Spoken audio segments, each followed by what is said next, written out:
अस्सलाम वालेकुम नाज़रीन, आप सबका इस्तकबाल है HN न्यूज़ में। मैं आपका होस्ट मोहम्मद अज़हरुद्दीन। आइए बढ़ते हैं तफसीलात की जानिब। HN न्यूज़ में आप सबका इस्तकबाल है। आइए नजर डालते हैं आज के अहम खबरनामे पर।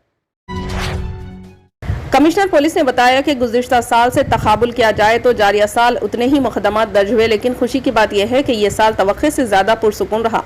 हालांकि कोरोना की वबा के ख़त्म होने के बाद लोग त्यौहार मनाने के लिए बड़ी तादाद में जमा हुए, लेकिन किसी भी तरह का कोई नाखुशगवार वाक़या पेश नहीं आया। आज कमांड कंट्रोल रूम में सालाना प्रेस कॉन्फ्रेंस से खिताब कर रहे थे। कमिश्नर पुलिस ने कहा कि इस वक्त जराइम का अंदाज बदल रहा है। अब मुजरिम साइबर क्राइम पर तवज्जो दे रहे हैं, इसलिए साइबर क्राइम के केसेस में इजाफा देखा जा रहा है। CV आनंद ने बताया कि यौमिया दर्ज होने वाले 100 मुकदमात में से 20 साइबर जराइम से मुतालिक है। CV आनंद ने दिगर जराइम के वाक़यात पर तफसीली रोशनी डालते हुए बताया कि हैदराबाद पुलिस कमिश्नरेट हुदूद में जराइम की वारदातों में जारिया साल मामूली इजाफा हुआ है, लेकिन खवातीन और बच्चों के खिलाफ जराइम की वारदातों में कमी दर्ज की गई है। बहैसियत मजमूई जारिया साल अब तक जराइम के 2260 मुकदमात दर्ज किए गए, जबकि गुज़िश्ता साल 2100 मुकदमात दर्ज किए गए थे। इन्होंने कहा कि खवातीन के खिलाफ जराइम की वारदातों में खतरे कमी हुई है। फ्रांस से ताल्लुक रखने वाले सीरियल किलर चार्ल्स सोब्राज 78 साल को जेल से रिहा किया जाएगा। नेपाल की सुप्रीम कोर्ट ने शहीद की बुनियाद पर इनकी रिहाई का हुक्म दिया। नेपाल की सुप्रीम कोर्ट ने हिदायत दी है कि अगर चार्ल्स के खिलाफ कोई ज़ेर-इल्तिवा केस नहीं है तो इसे रिहा किया जाए और 15 दिन के अंदर इसके आबाई मुल्क वापस भेज दिया जाए। सोब्राज को नेपाल की पुलिस ने 2003 में शुमाली अमेरिका के 2 सयाहों को कत्ल करने का इल्जाम में गिरफ्तार किया था। नेपाल की सुप्रीम कोर्ट ने इस मामले में इसे 21 साल कैद की सजा सुनाई थी। तब से वो नेपाल की जेल में सजा काट रहा है। ताहम सुप्रीम कोर्ट इसकी रिहाई के अहकामात इस वजह से जारी कर रही है कि वो तकरीबन 20 साल से कैद है और ज़ईफ हो गया है। शहर हैदराबाद में करीब 1 करोड़ के हीरे और सोने के जेवरात की चोरी का वाकया पेश आया। फिल्म नगर से ताल्लुक रखने वाले पवन कुमार की डायमंड शॉप है। वो ऑर्डर लेकर हीरे जुड़े सोने के जेवरात तैयार करता है। इसने मंगल को लॉकर में जेवरात और हीरे रखे थे। कल जब वो दुकान पहुंचा और इसने लॉकर खोला तो इसके होश उड़ गए, क्योंकि लॉकर से हीरे और सोना गायब था। समझा जाता है कि इसकी कीमत करीब 1 करोड़ रुपए थी। बंजारा हिल्स पुलिस ने मामला दर्ज करके छानबीन शुरू कर दी है। राजस्थान पुलिस ने एक ऐसी दुल्हन को गिरफ्तार कर लिया जो 1 साल कबल शादी के 15 दिन बाद ससुराल से रकम और जेवरात लेकर भाग गई थी। पुलिस ने बताया कि दुल्हन ने अपने वालिद का नाम गलत बताया था। वो शादीशुदा थी, फिर भी पहली शादी को छुपाकर दूसरी शादी की थी। पुलिस पूरी तफ्तीश कर रही है। डंगरपुर जिले के सुबाला पुलिस स्टेशन के अफसर रिजवाना खान ने बताया कि सिबला के रहने वाले अटल बिहारी के बेटे रमनलाल जैन ने 1 अक्टूबर 2021 को पुलिस में रिपोर्ट दर्ज कराई थी, जिसके मुताबिक दरख्वास्त गुजार गैर शादीशुदा था और शादी के लिए लड़की की तलाश में था।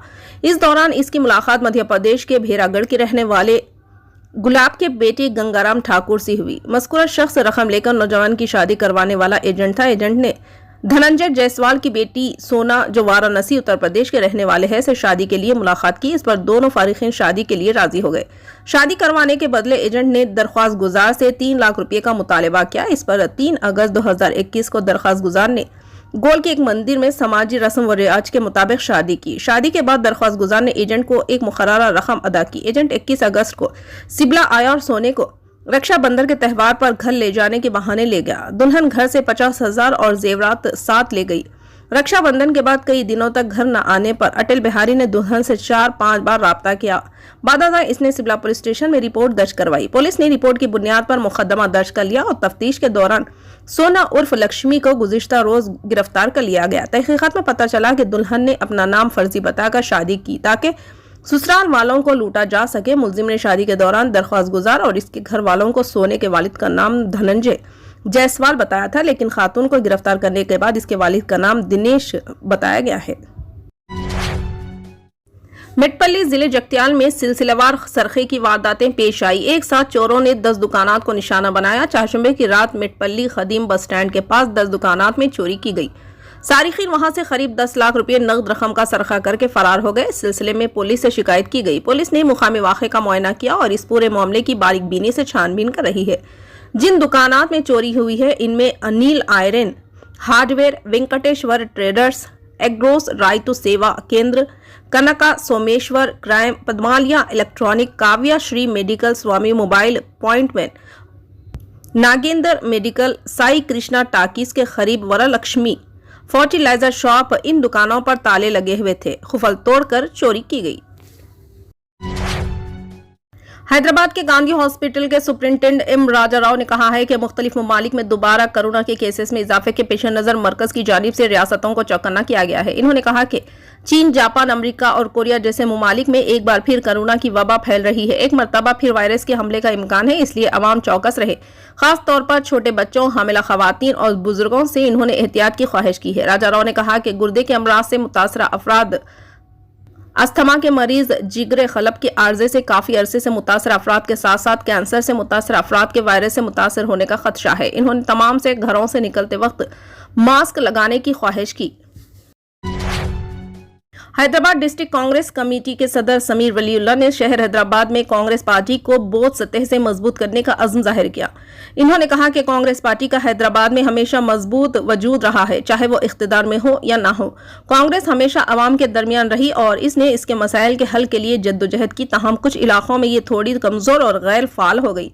बदलते हुए सियासी हालात और कुछ कायदीन के मुनहरिफ होने की वजह से हम खोई हुई ताकत दोबारा हासिल करेंगे और हैदराबाद में कांग्रेस पार्टी की खोई हुई शान को वापस लाएंगे। समीर वलीउल्लाह, जिन्हें हाल ही में हैदराबाद डीसीसी सदर मुकर्रर किया गया था, बताया कि इन्होंने 5 असम्बली हलकों यानी चारमीनार, याकूतपुरा, चंद्रायन गुट्टा, मलकपेट और बहादुरपुरा में पार्टी कायदीन और केडर के साथ बातचीत का पहला दौर मुकम्मिल कर लिया है। इन्होंने कहा कि अगले 2 हफ्तों में हर असम्बली हल्के के लीडरों और कारकुनों के साथ अलग अलग मीटिंगें की जाएंगी ताकि मुकामी मसाइल को समझा जा सके और मुमकिन हल निकाला जा सके। फिलहाल के लिए इस खबरनामे में बस इतना ही। देखने के लिए आपका बहुत बहुत शुक्रिया। अगर आप नए हैं इस चैनल पर तो सब्सक्राइब जरूर कर लें और बेल आइकन को दबा लें ताकि हमारी हर खबर आप तक पहले मिले।